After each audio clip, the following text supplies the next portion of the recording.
بسم اللہ الرحمن الرحیم۔ السلام علیکم۔ حجر اسود جنت سے نازل کردہ پتھر، دودھ سے زیادہ سفید پتھر اتنا سیاہ کیسے ہو گیا جسے حجر اسود کہا جاتا ہے؟ اور وہ کون سا وقت ہوگا جب حجر اسود کو اللہ تبارک و تعالی دو آنکھیں عطا کرے گا اور ایک زبان دے گا جس سے حجر اسود کلام کرے گا؟ اور تاریخ میں کب ایسا وقت آیا جب حجر اسود کو کعبۃ اللہ سے چرا کر ڈاکو 23 سال کے عرصہ کے لیے اپنے ملک لے گئے، اور پھر یہ حجر اسود کیسے واپس کعبۃ اللہ کی دیوار میں نصب کیا گیا؟ حجر اسود کی مکمل فضیلت اور تاریخ سے آپ کو آگاہ کرتے ہیں، لیکن اس کے لیے ضروری ہے آپ اس ویڈیو کو آخر تک ملاحظہ کریں، اور جن دوستوں نے ابھی تک اس چینل کو سبسکرائب نہیں کیا وہ چینل کو سبسکرائب کر لے اور بیل آئیکن کو پریس کر لے تاکہ ہر آنے والی مضبوط اسلامی انفارمیشن پہ مبنی ویڈیو آپ کو سب سے پہلے مل سکے۔ کومنٹ سیکشن میں اسلام زندہ باد ضرور کمنٹ کیجئے گا۔ حجر اسود عربی زبان کے دو الفاظ کا مجموعہ ہے۔ حجر عربی میں پتھر کو کہتے ہیں اور اسود سیاہ اور کالے رنگ کے لیے بولا جاتا ہے۔ حجر اسود وہ سیاہ پتھر ہے جو کعبہ کی جنوب مشرقی دیوار میں نصب ہے۔ اس وقت یہ 3 بڑے اور مختلف شکلوں کے کئی چھوٹے ٹکڑوں پر مشتمل ہے۔ یہ ٹکڑے اندازاً 2.5 فٹ قطر کے دائرے میں جڑے ہوئے ہیں، جن کے گرد چاندی کا گول چکر بنا ہوا ہے۔ جو مسلمان حج یا عمرہ کرنے جاتے ہیں ان کے لیے لازم ہے کہ طواف کرتے ہوئے ہر بار حجر اسود کو بوسہ دیں یا استلام حجر کریں۔ اگر ہجوم زیادہ ہو تو ہاتھ کے اشارے سے بھی بوسہ دیا جا سکتا ہے۔ حجر اسود جنت سے کیسے لایا گیا؟ اسلامی روایات کے مطابق جب حضرت ابراہیم علیہ السلام اور ان کے بیٹے حضرت اسماعیل علیہ السلام خانہ کعبہ کی تعمیر کر رہے تھے تو حضرت جبرائیل علیہ السلام نے یہ پتھر جنت سے لا کر دیا، جسے حضرت ابراہیم علیہ السلام نے اپنے ہاتھوں سے دیوار کعبہ میں نصب کیا۔ 606 عیسوی میں جب رسول اللہ صلی اللہ علیہ وسلم کی عمر 35 برس تھی، سیلاب نے کعبے کی عمارت کو سخت نقصان پہنچایا اور قریش نے اس کی دوبارہ تعمیر کی۔ لیکن جب حجر اسود رکھنے کا مسئلہ آیا تو قبائل میں جھگڑا ہو گیا۔ ہر قبیلے کی یہ خواہش تھی کہ یہ سعادت اسے ہی نصیب ہو۔ رسول اللہ صلی اللہ علیہ وسلم نے اس جھگڑے کو طے کرنے کے لیے یہ طریقہ اختیار کیا کہ صبح کے وقت وہ آدمی جو سب سے پہلے کعبۃ اللہ میں داخل ہوگا وہی حجر اسود کو کعبۃ اللہ کی دیوار میں نصب کرے گا۔ تو اگلے روز رسول اللہ صلی اللہ علیہ وسلم سب سے پہلے بیت اللہ شریف میں داخل ہوئے۔ سب قبائل آپ پر رضامند ہو گئے کہ آپ جو فیصلہ فرمائیں گے وہ فیصلہ سب کو قبول ہوگا۔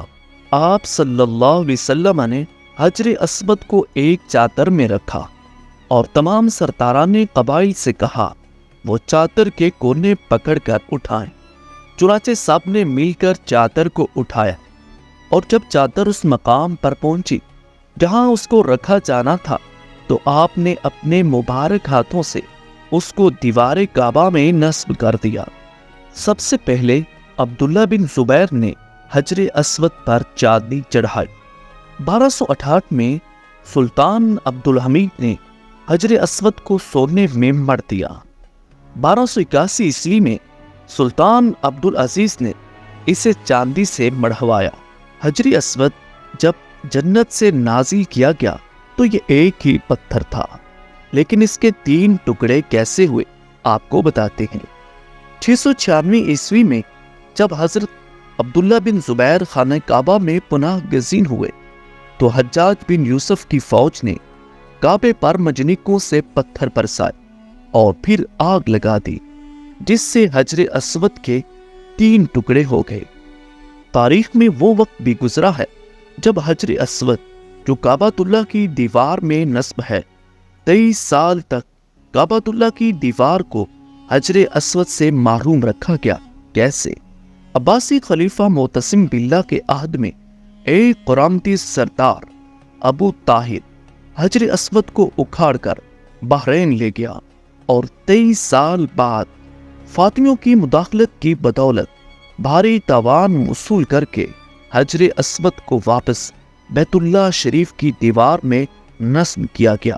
عبداللہ بن عمر رضی اللہ عنہ فرماتی ہیں، میں نے نبی مکرم صلی اللہ علیہ وسلم کو یہ فرماتے ہوئے سنا، بلا شبہ حجر اسود اور مقام ابراہیم جنت کے یاقوتوں میں سے یاقوت ہیں۔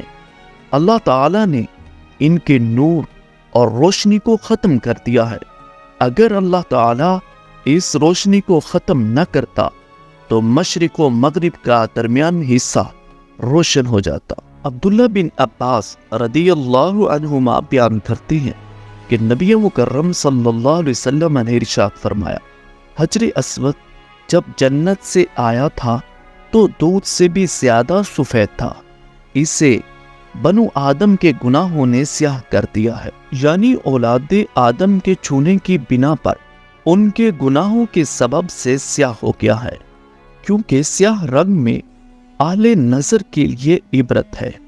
وہ اس طرح کہ اگر گناہ سخت قسم کے پتھر پر اثر انداز ہو کر اسے سیاہ کر سکتا ہے تو دل پر ان کی اثر ہونا زیادہ سخت اور شدید ہوگا۔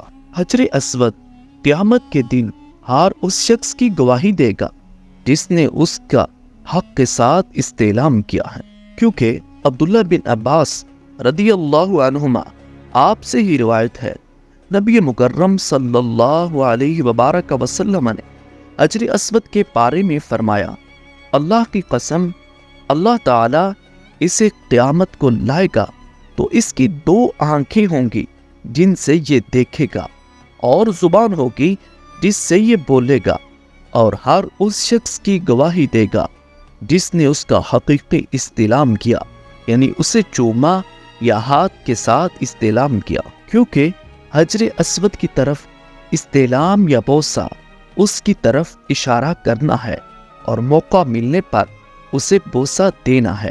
نبی صلی اللہ علیہ وسلم نے حجر اسود کا بوسہ لیا اور امت بھی نبی صلی اللہ علیہ وسلم کی اتباع میں اسے چومتی ہے۔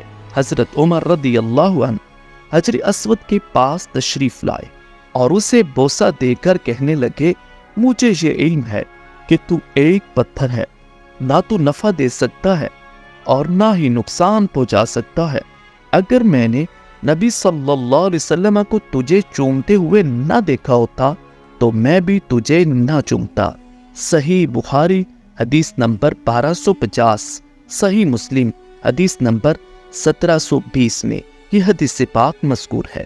نبی مکرم صلی اللہ علیہ وسلم ایک دن اپنے اونٹ پر طواف کیا تو جب بھی حجر اسود کے پاس آتے تو اشارہ کرتے اور اللہ اکبر کہتے۔ عبداللہ بن عمر رضی اللہ عنہ بیان کرتے ہیں، نبی صلی اللہ علیہ وسلم نے فرمایا کہ ان کا چھونا یعنی حجر اسود کو چھونا گناہوں کا کفارہ ہے۔ اللہ ہم سب کو حجر اسود کا استعلام کرنے کی توفیق نصیب فرمائے۔ جن دوستوں کو یہ معلومات پسند آئی ہو اسے لائک اور اپنے اعزاء و اقارب کے ساتھ شیئر کرنا مت بھولیے۔ کامنٹ سیکشن میں اسلام زندہ باد کمنٹ کیجیے گا۔